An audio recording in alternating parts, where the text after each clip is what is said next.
Labas vakaras. Gal kiek netikėta, kai televizijų sezonai baigėsi, mes pradedame rodyti naują laidą. Tačiau jos atsiradimą eteryje įtakoja nenoras siekti populiarumo ar reitingų, bet noras pažiūrėti į įvykius kiek kitaip iš šalies. Kasgi mus jaudina. Čia nebus diskusijų, čia nebus rietenų. Mes pasiryžę išklausyti kitokias istorijas, kitokią nuomonę. Na, o žinoma, pradėsime nuo savęs. Kasgi šiandieną yra žiniasklaida, kieno interesus ji atstovauja.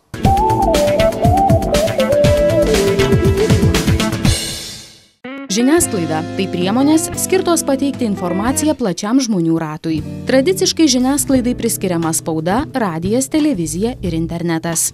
Visuomenės informavimo įstatyme rašoma, kad kiekvienas žmogus turi teisę siekti tiesos ir gauti nešališką, objektyvią informaciją. Tokią informaciją dažniausiai tikime arba norime tikėti, kad ir pateikia žiniasklaida. Tačiau kartais ima ir iškyla abejonių. Ar visada mus pasiekianti informacija tikra ir nešališka? Ar jie nemanipuliuojama siekiant palankumo, ar atvirkščiai nepasitenkinimo ir priešpriešos? Žiniasklaidos negalima atskirti turbūt nuo bendro proceso Lietuvoje, kas vyksta Lietuvoje ir apskritai nuo valstybės gyvenimo. Valstybės gyvenimas, matome, susidurėme su sunkumais. Matome, kad per 22 metus nerado valstybė modelio, kuriame galėtų visuomenė dalyvauti priimant sprendimus. Ir mūsų demokratijos trūkumas, kad jie daugiau yra tokia imitacinė demokratija, parodomoji, bet nėra esminio noro susitarti visuomeniai, rasti konsensusą ir tokį priiminėti konsoliduotus sprendimus, kurie tenkintų didžiąją daugumą visuomenės narių. Mes matome dabar, kad aišku, sprendimus priiminėja interesų grupės, siaurų interesų grupės ir didžioji visuomenės dalis yra nušalinta nuo tų procesų. Tai spauda yra šitų procesų dalis, ji yra naudojama tų grupiniams sprendimams realizuoti ir naudojamos priemonės tą spaudą įvelti, įtraukti į tam tikrus procesus, kurie faktiškai diskredituoja ir pačią spaudą iš dalies, ir mūsų demokratijos kokybę. Tai šita prasme valstybė nėra suradusi mechanizmo, kad spauda galėtų oriai atlikti tą misiją, kurią spauda atlieka brandžios demokratijos valstybėse. Taip, spaudos ir visos žiniasklaidos misija anaiptol ne interesų grupių nuomonių atspindėjimas. Ji turėtų būti visos šalies įvykių, priimamų sprendimų, nuomonių veidrodis ir saugiklis užtikrinantis viešąjį interesą. Tačiau kaip ji gali būti saugikliu, pati neturėdama jokių žurnalistų apsaugos mechanizmų, jokių teisinių saugiklių, skelbti tiesą ir už tai nebūt baudžiama. Misija yra spaudos, nusako labai aiškiai Tarptautinės žurnalistų federacijos deklaracija. 8 punktai ten yra. Bet pacituosiu pirmąjį. Tiesa yra svarbiausioji žurnalisto pareiga ir visuomenės teisė į tiesą. Žurnalistas turi ginti tiesą. Ir valstybė, demokratinė valstybė, turi sudaryti sąlygas, kad žurnalistui nebūtų varžoma atlikti profesinę pareigą. Dabar mes turime vėlgi savotišką savitvarkos sistemą, kuri vadinasi savitvarkos sistema, bet jinai iš tikrųjų irgi yra imitacinė. Mes neturime sukūrę sąlygų, prielaidų laisvai žurnalistikai ir nepriklausomai žurnalisto raiškai. Yra labai daug dalykų, pradedant nuo to, kad Tarptautinės Europos tarybos rezoliucija dėl žurnalistinės etikos, kuri yra mūsų teisinės sistemos dalis, 96 metais ratifikuota Lietuvos Seimo, bet ji nerealizuota savo visą teisinę plotmę, kuri, pavyzdžiui, užtikrintų žurnalisto saugumą, kad jis nebūtų spaudžiamas redakcijos viduje, kad jam nebūtų prievartaujamas rašyti prieš savo sąžinę arba atlikti tos užduotis, kurios kertasi su profesinė etika ir taip toliau. Mes neturime rimtai veikiančių profesinių sąjungų, kurios žurnalistus gintų. Žurnalistų sąjunga, kurios pats esu narys ir kuria, taip sakant, norėčiau, kad jos būtų veikla labiau orientuota į profesinę apsaugą, bet tai nėra vien tik tai gerų norų pačių žurnalistų sąjungos vadovybės ar kitų dalykų. Tai sąlygoja visa netobula mūsų teisinė bazė ir kur irgi yra, taip sakant, daugiau tokia visuomeninė organizacija negu profesinės teisės ginančia organizacija. Natūraliai kyla klausimas, ar būdami teisiškai neapsaugoti žurnalistai turi galimybę ir teisę skelbti informaciją, kuri neatitinka redaktorių požiūrio ar nesutampa su laikraščio kanalo vadovybės pažiūromis. Kas šiandien yra žurnalistas, kokiomis sąlygomis dirba ir svarbiausia, kam jis dirba, kaip dera visai visuomeniai ar interesų grupėms. Pagrindinis dalykas, ko stinga šitoje valstybėje, tai supratimo, kad žiniasklaida, laisva žiniasklaida, jinai pasitarnauja visuomenės, pilietinės visuomenės kokybei ir valstybės stabilumui. Žiniasklaida turėtų būti, matote, mes esame maža tauta. Lietuva yra maža tauta, maža rinka, 3 milijonai žmonių, iš jų skaitančių gal trečdalis, o gal ir dar mažiau, kurie. Tai ką reiškia tokiai rinkai kurti lietuviškai? Tai yra beveik visada nuostolinga. Retas laikraštis, retas žurnalas, retas interneto portalas yra pelningas. Todėl, kad maža rinka. Bet sukurti tą produktą kainuoja tiek pat. Lietuviui, ar prancūzui, ar vokiečiui, bet yra skirtumas, ar kurti milijonui, ar 50 milijonų, ar 300-200 milijonų kaip Amerikoje, žinai, ar kitose šalyse. Tai čia reikalinga valstybės politika. Valstybė turėtų šitai suprasti, kad nieko nėra nemokamo. Vadinasi, reikia sukurti tokius mechanizmus, kad valstybė palaikytų žiniasklaidą, tą žiniasklaidos dalį, kuris, sakysime, pasitarnauja valstybės kūrimui. Tai yra tyriamoji žurnalistika, tai yra pilietiškai atsakinga žurnalistika, kuri siekia kokybės, kuri siekia nepriklausomo žvilgsnio į procesus, kurie vyksta valstybėje. Tai šitą dalį turėtų valstybė rasti būdų, kaip palaikyti, kad jie nebūtų nuostolinga, nes tai yra naudinga visai visuomeniai, ne tik žurnalistam, tai nėra vien tik tai žurnalistų reikalas. Tai būtent tas Europos tarybos dokumentas, kurį minėjau, jis ir kalba apie žurnalistiką kaip apie specifinę verslo rūšį, kuriai nebūtinai galioja tie patys principai kaip eiliniam, sakysim, bandelių kepyklai arba kirpyklai ar dar kažkam. Reikia rasti metodus. Dabar tie įstatymai, kurie šiandien veikia Lietuvoje, pavyzdžiui, visuomenės informavimo įstatymas, jisai numato, kad spauda negali būti remiama kitaip, kaip tik per spaudos radijo televizijos rėmimo fondą. O ką mes matome?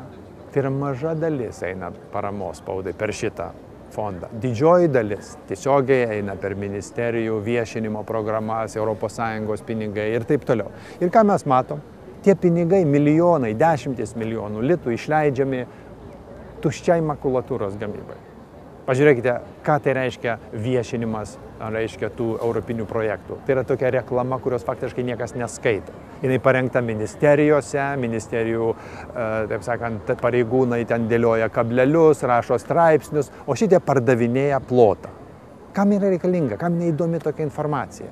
Niekam neįdomi. Vienintelis verslo žinios dienraštis, kuris principingai vieną kartą, reiškia, iškėlė sąlygas, laimėjęs konkursą, mes nesutinkam su to, ką jis mums siūlo. Mes patys darysim, mes darysim tyrimus, mes rašysim, taip toliau.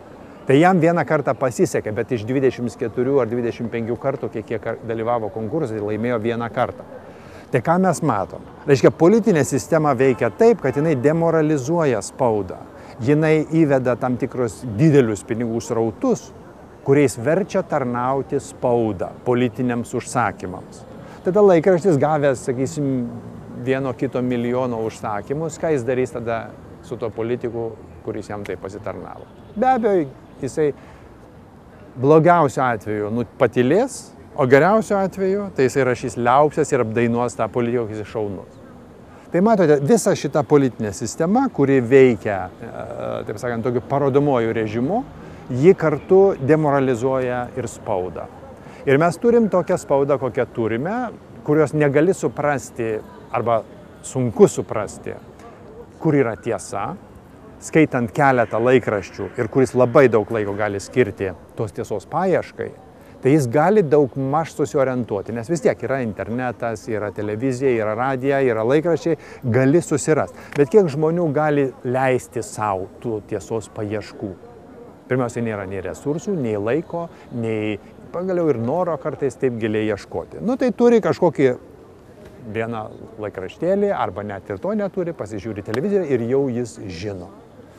Bet šitoks žinojimas ir tokios žinios, kokios yra dabar, jos iš tikrųjų mus pasmerkia tokiai visuomeniniai pilietiniai vegetacijai. Žmonės tampa apolitiški, jie nenori dalyvauti valstybės gyvenime, valstybės kūrime, jie tenkinasi kažkokių paskalų, gandų ir šou visokio, reiškia, tokio laikraštienos ar dar kažko tai mišinio. Na ir tokiam rūgime mūsų visuomenė tenka gyventi. Tai kol nebus tam tikrų politiniam lygmenį supratimo, kad spauda savaime kokybiška nepasidaro, tai vienų žurnalistų pastangų tikrai tam neužteks. Pasak žurnalisto, politikos ir kultūros apžvalgininko, redaktoriaus ir visuomenės veikėjo Vidmanto Valiušaičio, tai tik vienas požiūris į valstybės politikų santykius su žiniasklaida. Tačiau visuomenės informavimo priemonės labiausiai įtakoja anaiptol ne valdžia, tiksliau ne ji visa. Didžiausią įtaką daro atskiros interesų grupės. Yra dideli pinigai, kurie ateina per visokius reklamius užsakymus, kartais būna ir tam tikri pageidavimų paketai, kurie nėra afišuojami, bet yra įskalkuliuojami į tos užsakymus ir ten yra parodoma kartais keletas taikinių, kuriuos reikia sunaikinti, morališkai sunaikinti, politiškai sunaikinti. Nu ir su tuo paketu gavęs tą injekciją, laikraštis, vadinasi, jisai tarnauja, jisai dirba, atidirbinėja tą užsakymą. Aš jau nekalbu apie regioninę spaudą ir apie regioninę žiniasklaidą, kuri faktiškai gyvuoja tokio vos galą su galu vos sugduriančiu režimu. Tai juos labai nesunku paveikti, juos labai nesunku nukreipti, labai nesunku priversti patylėti, nekalbėti apie kažką ir taip toliau. Tai štai tokia padėtis. Tai aš jau pradžioje minėjau, kad tokiai padėti palikta spauda lengva manipuliuoti, ją naudoti politinėse ir visokiose užkulisinėse kovose ir iš to kai kam turėti naudos. Bet ar turi naudos visuomenė? Manau, kad ne. Tačiau mūsų visuomenė jau priprato prie tokios žiniasklaidos, kuri kaip agresyvus šuo tampo savo auką po kasdienius spaudos puslapius, kuri po kaulelį išnarsto tariamus kaltuosius. Tai jau norma. Mes seniai paminėm nekaltumo prezumpciją, elementariausią žmogiškumą, teisę į gynybą ir kitokios nuomonės išklausymą. Mes pripratome rezonansinės bylas aptarinėti gerdami rytinę kavą ar vakarieniaudami su draugais. Teisėjo vaidmuo jau kone įskiepytas kiekvienam laikraščius skaitančiam lietuviui. Informaciniai paketai, kurie ateina su įvairiais užsakymais, jie yra ir su tam tikrais taikiniais. O tie taikiniai mes galim pasižiūrėti. Prisiminkime ir tą vaikžudystės bylą, kur tarsi moteris nužudė savo 2 vaikus, bet ką mes matėm spaudoje? Ji dar buvo nenuteista, bet iš karto užgriuvo kaltinimai, kad ji jau vaikžudė. Tai nepriklauso nuo to, ką įrodė teismas po to, bet kaip elgiasi spauda nesąžiningai. Taip negalima kaltinti, gali būti įtariamasis, gali būti, taip sakant, nekaltumo prezumpcija negalioja. O negalioja kodėl? Todėl, kad už to matyti yra tam tikri interesai, yra tam tikras spaudimas, yra tam tikras... Nemanau, kad žurnalistai yra tokie nesupratingi ir jie nesupranta, ką daro. Čia tokius sprendimus darom jau ne žurnalistų lygyje, tai yra tam tikros pozicijos žiniasklaidos organizacijų, kurios turi tam tikrus prioritetus ir atitinkamai orkestruoja tą informacinį srautą, kuris per tą žiniasklaidos organizaciją eina. Na, o skaitytojai, kaip atpažinti skaitytojai, tai be abejo, reikia pirmiausiai žiūrėti keletą tokių yra esminių žurnalistikos dėsnių, kurias reikia žinoti. Ar šaltinis vienas, ar yra alternatyvus? Ar yra išklausoma antroji pusė, ar yra sąžiningai elgiamasi faktų, byloje dalyvaujančių asmenų ir kitų atžvilgių. Žinot, daug gali būti nuomonių apie objektyvumą. Ar tai yra objektyvu ar neobjektyvu. Bet sąžiningumo kriterijai yra labai aiškus ir vienareikšmiški. Ir jeigu yra nutylimi esminiai faktai, jeigu yra manipuliuojama skaitytojų arba auditorijos nuomonė, jeigu yra peršama paties žurnalisto pozicija ir nuomonė, tai galima abejoti tokio straipsnio, tokios publikacijos ar tokio reportažo sąžiningumu. Pašnekovas sako neskaitantis regioninės spaudos, tačiau ir respublikinėje stebėjęs įvykių atspindžius ir žurnalistų darbą, analizuojant paskutinę bylą, dominančią daugelį visuomenės narių. Vidmantas Valiušaitis sako nesuprantantis kolegų ir vėl paminančių nekaltumo prezumpciją, kai kalbama apie Seimo narį Vitą Matuzą. Aš matau tą patį braižą, kad nėra nekaltumo prezumpcija taikoma. Galbūt jis kaltas, galbūt parodys teismas, kad iš tikrųjų kaltinimai pagrįsti, bet taip iš anksto automatiškai kaltinti pareiškus įtarimus. Na, žinote, vienas atskirai paimtas faktas, jisai gali turėti vieną reikšmę. Bet kada šalia to fakto yra iškeliamas antras, trečias, ketvirtas faktas, tai dažnai tas pats faktas gali turėti kitos reikšmės ir prasmės, o kartais net ir visai priešingos, negu jis paimtas atskirai. Todėl šitą prasme galioja lygiai tas pats principas ir pono Matuzo atveju. Nekaltumo prezumpcija, kol žmogus nėra nuteistas, jis nekaltas. Deja, pas mus yra kitaip. Pas mus dažniausiai būna tam tikra stalinistinė praktika, kada sakydavo, jis turi įrodyti, kad jis yra nekaltas. Atbuvo toksai LTSR prokuroras Vladas Niunka 45 metais. Tai jisai sakydavo, mes kiekvieną galime apkaltinti, kad jis yra liaudės priešas. Ir tada jis tegu teisinasi, kad jis nėra. Ir tegu jis įrodo, kad jis nėra liaudės priešas. Nu kaip tu nuo tokio kaltinimo gali apsiginti? Viename portale teko skaityti Vidmanto Valiušaičio mintis apie rezonansinės bylas. Trumpai pacituosiu. Rusų kalba parašytoje instrukcijoje skelbiami pamokymai savo agentams, kaip veikti okupuotose rytų Europos valstybėse. Ji patarė ypatingą dėmesį atkreipti į tuos žmonės, kurie yra gabūs organizatoriai ir populiarūs liaudyje. Tokius žmonės reikia užverbuoti, o jeigu jie atsisako bendradarbiauti, būtina užkirsti jiems kelią į aukštus postus. Instrukcija patarė veikti taip, kad aukštesnės pareigas gautų tik tie vadovai, kurie rūpestingai atlieka pareigas, bet nesugeba analizuoti klausimų nesusijusių su tiesioginė veikla. Kodėl prisiminta šita instrukcija? Ta instrukcija buvo rasta Lenkijos, pokarinės Lenkijos prezidento, kaip rašė spauda, kabinete. Ir ten be abejo matosi planas demoralizuoti, dezorientuoti ir sužlugdyti naujai užimtas rytų Europos valstybės.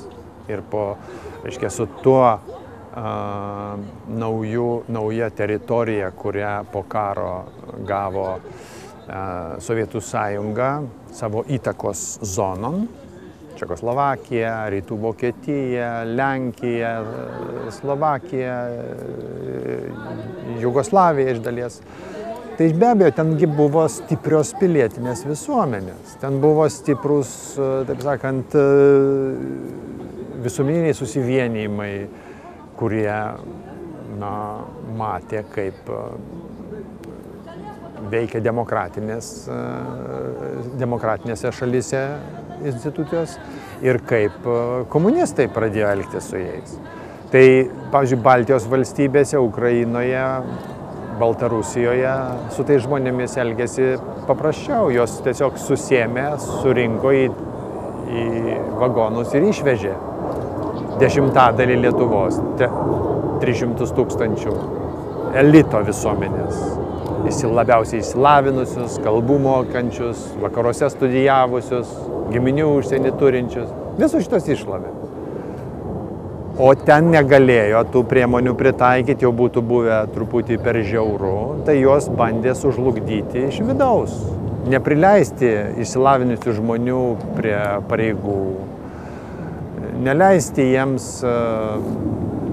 aktyviai pilietiškai reikštis ir taip toliau. Tai planas toks, taip sakant, žlugdyti visuomenės iš vidaus. Yra daug dalykų, kurie tą visuomenį prestiškumą sukėlė, sakysime, ir teisingumo stoka, ir galbūt to turto grąžinimas, restitucijos aktai, kurie buvo netobuli, ir privatizavimas, kuris vyko 90-92 metais, ypatingai ir vėliau, irgi paliko labai daug nuosėdų žmonėse. Žmonės pamatė, kad yra daug neteisybės. Tai tas visas negatyvi nuotaika žmonės supriešino ir šiandien esam tokioj gana sunkioj moraliniai, teisiniai, politiniai situacijoje. Pašnekovo prisiminta instrukcija turi ką pasakyti ir apie politikus. Būtina pasirūpinti, kad politiniai priešininkai būtų suimti. Tuos priešininkus, kuriuos ypač vertina vietiniai gyventojai, būtina paveikti. Juos būtina izoliuoti už įstatymų pažeidimus arba pašalinti vadinamojo nelaimingo atsitikimo dingstimi dar iki tol, kol apie įvykį sužinos visuomenė. Yra daug interesų grupių, interesų grupių didelių ir kitų, taip sakant, sakysime, tenais energetikos sektorius, yra prekybos dideli sektoriai, yra visa eilė dalykų, kurie turi savo interesų. Ir jiems kaip yra? Lengviau turėti reikalų su žmonėmis, kurie neturi, sakant, aukštesnės kompetencijos, aiškesnio supratimo, kaip, sakant, ta valstybė ne tik, kad dabar gyvena, bet kaip ji galėtų gyventi. Tai tokius žmonės, kurie turi stipresnę tokią aiškesnį supratimą, kaip valstybė galėtų vystytis, kokia galėtų būti jos raida. Be abejo, tokius žmonės parankiau patraukti į šoną tiems, kurie turi savo siaurą verslo arba komercinį interesą. Jie nesirūpina bendrais dalykais. Jiem rūpi jų biznis, jų verslas, jų, taip sakant, šiandienos gerovė. Tai jeigu jie remia, sakysim, politinės partijas, politinės grupės, jiems verčiau paremti tuos politikus, su kuriais jie gali, taip sakant, pasikvietę pas save į kabinetą ant kilimo, juos draugiškai per petį patapšnoti ir pasakyti, žmogau, mes tave paremėm, tai būk malonus atsiteisti. Ir tokių kandidatų, kurie sutinka taip už nebrangiai tarnauti, atsiranda pakankamai. Bet žmonės, kurie eina į politiką, neturėdami pasiruošimų, neturėdami kompetencijos, neturėdami netgi atsakomybės, sakyčiau, aiškiai yra per daug. Ir Lietuvos visuomenės rūpestis, kad tokių žmonių naujam Seime būtų kuo mažiau. Reikia žmonių, kurie turi atsakomybę, kurie nesutinka parsiduoti už savo asmeninę gerovę, bet kurie turi perspektyvą į Lietuvos ateitį ir kurie jaučia atsakomybę už visų 3 milijonų žmonių likimą. Reikalingas savotiškas baltosios bangos sąjūdis žiniasklaidoje, panašus į tą, kuris jau stebimas versle, socialiai atsakingo, visuomeniai įsipareigojusio verslo sąjūdis. Kaip to siekti, tai jau kitas klausimas. Čia tik pridursiu, kad laisvas žmogus atsakomybės nebijo. Atsakomybės neturėtų bijoti ir laisva spauda. Baigdamas pokalbį sakė žurnalistas, visuomenės veikėjas Vidmantas Valiušaitis.